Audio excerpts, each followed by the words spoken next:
Hey, welcome to the Drive and Dish podcast, the daily fantasy edition.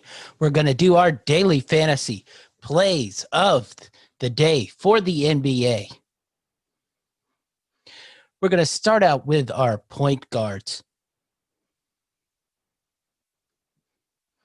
Our high dollar value point guards we like today are Ben Simmons for versus Washington at $9,200. Really think Ben will have a really good game. This Washington defense is really quite poor, and we think he'll dominate today and put up really good numbers. Next up, we like the Ja Morant matchup. Really good value at $7,200. We really think he'll really put on a show today. The San Antonio defense has been very poor the last couple years.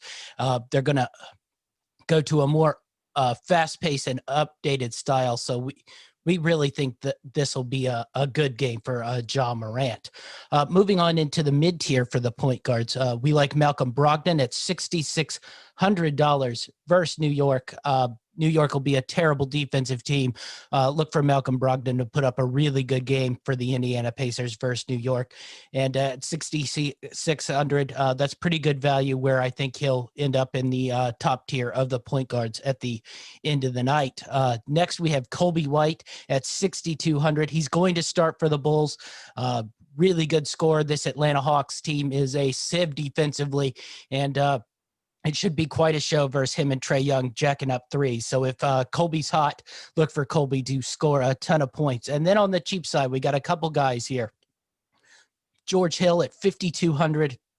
I think he'll put up really solid numbers for Oklahoma City and versus a Houston team. We look for them to have a decent game, especially with the low-level players that Hill will be playing with. The only real sort of NBA player, Shai Gilgeous-Alexander, will be the only other person who could score. So we'll look for Hill to put up pretty solid numbers at 5,200. Really think that's really good value. Next, Killian Hayes versus Minnesota. I think he'll get a decent amount of playing time. D'Angelo Russell, not a great defensive player. The Minnesota Timberwolves, not a great defensive team. So he gets the time. We'll think he'll put up really solid numbers across the board, especially be able to get some of those defensive numbers that are pretty nice. And at 5,300, really decent value. And last, really dirt cheap option, Cole Anthony at 3,500.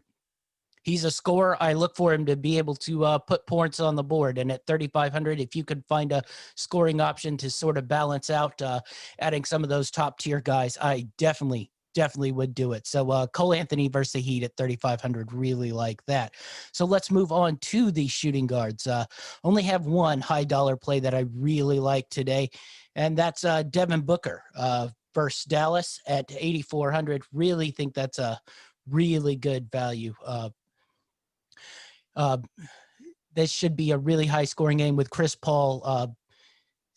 Maybe a game time decision. Look for Devin Booker to take some of those playmaking duties and get you points and a handful of assists. But that was the only real big shooting guard high dollar value. Didn't think there was a ton of top tier stuff that I wanted to touch today.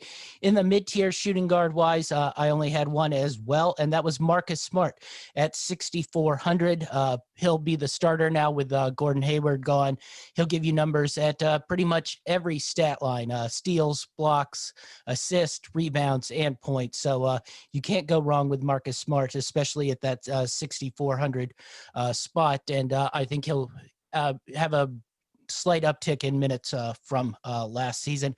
And then we'll go on the cheap. We got a couple guys on the cheap here. Dylan Brooks, 5,100. We already spoke about San Antonio's high pace and poor defense. We'll think Dylan Brooks will have a really nice night, especially if DeRozan gets any minutes at all. Really poor defender in DeMar DeRozan. Buddy Hield has the starting job now with no Bogdanovich behind him, so maybe he lights it up for the Sacramento Kings at 5,200 versus Denver. Really like the value there. And lastly, Dante DiVincenzo. It's his starting job now for the Milwaukee Bucks. For the Bucks to achieve anything, we need an uptick from DiVincenzo, and at 4,500, I really like that value, and I think he'll step up and really give you a nice little value there. All right, so let's move on to the small forward. High dollar play small forward. This one's obvious. Giannis, he's pretty much someone you always want to use because he will always put up numbers. Will it be numbers to the value? You never know, but you can't go wrong ever using Giannis. Outside the obvious, I like Brandon Ingram, right at the probably my last top high tier at 7,300. Hopefully Stan Van Gundy can get that thing working, and him and Zion can mesh real well. But I thought there was pretty good value in Brandon Ingram versus Toronto at 7,300. Moving into the mid tier, we had a bunch of small forwards I really liked in the mid tier. Gordon Hayward versus Cleveland. We'll think he'll get off to a hot start with Charlotte at 6,500. I think that's great value. I think he'll give you points, rebound, and assists. I don't know if he'll hit his Utah numbers, but I do think he will have an uptick from what he was in Boston. Next up, we have RJ Barrett at 5,700 versus Indiana. Really think that'll be a good value. I've liked the way he's played in the preseason. I know you shouldn't really focus too much on preseason, but I've always liked RJ Barrett. I think he'll get the minutes, he'll get the time now, and I think we'll see a nice step up in production. And $5,700 versus Indiana. Really think this will be good value. I also see Indiana sort of stepping up their pace of play. So this might be a good game to get some stats. And last, Michael Porter Jr., 5,400 versus Sacramento. If Denver's going to be a contender for the title this year, they're going to need the third guy, and Michael Porter Jr. has all the tools to be that third guy. And we'll see if he could start off the year hot and give you nice rebounding, nice points. And at 5,400, if he can give you an 18 and 12, that's really good value. Next, we'll move into the cheap category. I had two guys I liked in the small forward side of things. Mikal Bridges at 4,300. Really does a lot of the dirty work for Phoenix. Think he'll be able to hit some important steal block stats in there for sure. Hit a handful of threes. Just really like Bridges, and at 4,300, great value. And last, Obi Toppin. He probably won't give you a lot of rebounds. He probably won't give you a lot of defensive stats, but at 4,100, I definitely think he'll be able to score with this New York Knicks team and give you a few highlights. So if you're looking for a cheap option that could get 15 to 17 points and maybe 4 rebounds, I think Obi Toppin's definitely your guy. All right, let's move to the power forward. I had a couple high tier guys I really liked today. Domantas Sabonis, 7,800. Just think will dominate the New York Knicks line down there. Randall, Toppin, really, really poor defenders. Hopefully they'll give him more minutes. Definitely love Sabonis and his numbers. We're going to go with Zion. Started out much cheaper than I thought, only 7,700. We know he's at least healthy for right now. So if he's healthy and getting minutes, he'll put up numbers. So I really like Zion at 7,700. And then just under that, speaking of staying healthy and putting up numbers, Blake Griffin, healthy, looked good in the preseason. So I think at 7,200, you're getting a steal with Blake Griffin. He'll give you points, rebounding, and he's really had an uptick since he's gone to Detroit in playmaking. So just really like Blake Griffin at 7,200. In the mid-tier, had two guys I focused on for power forward. Christian Wood at 6,400. Think there's really good value in Christian Wood. Think he'll be the sort of actually second guy, not John Wall. Look for about an 18 and 8. And maybe a handful of defensive numbers there. And at 6,400, really good value. Marvin Bagley, that's a real shot in the dark. The value's not great at 6,400, but if he's healthy and playing well, he's a 18 and 12 guy with a couple of defensive numbers there. So really like Marvin Bagley, and I think he'll be healthy and put up numbers this year. And the poor defense of Denver, I think he'll be able to handle it. So Marvin Bagley at 6,400. On the cheap, I had three guys highlighted here. Bojan Bogdanovic versus Portland at 4,600. Really like that. This is the Utah one, not the Atlanta one. I know it's confusing, but a lot of value at 4,600 for Bojan.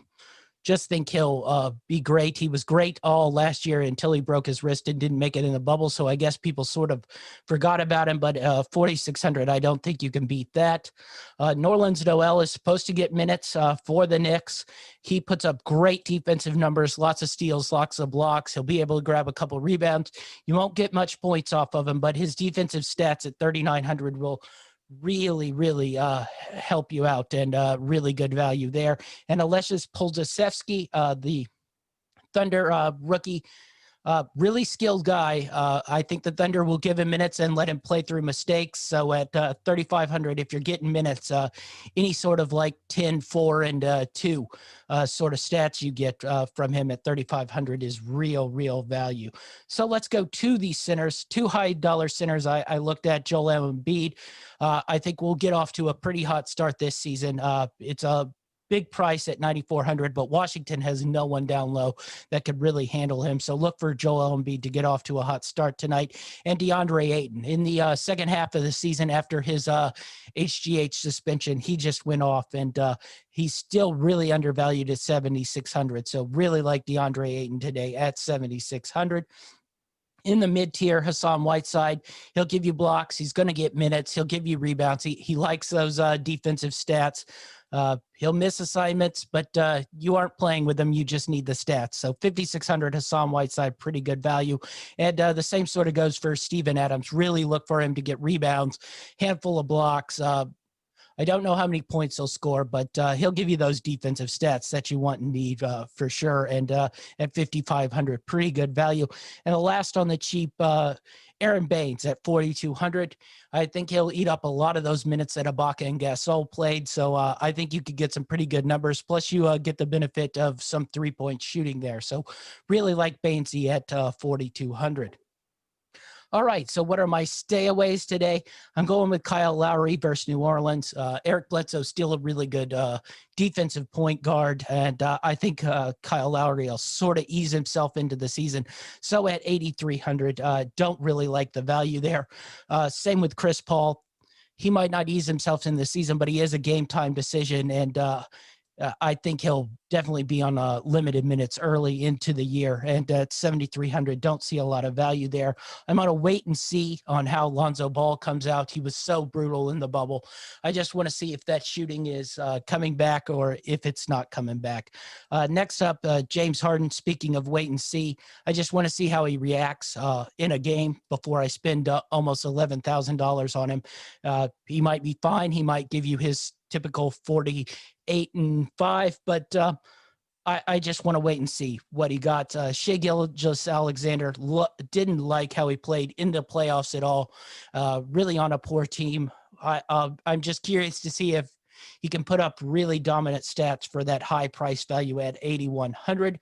Moving on to small forwards, Tobias Harris at 6,600.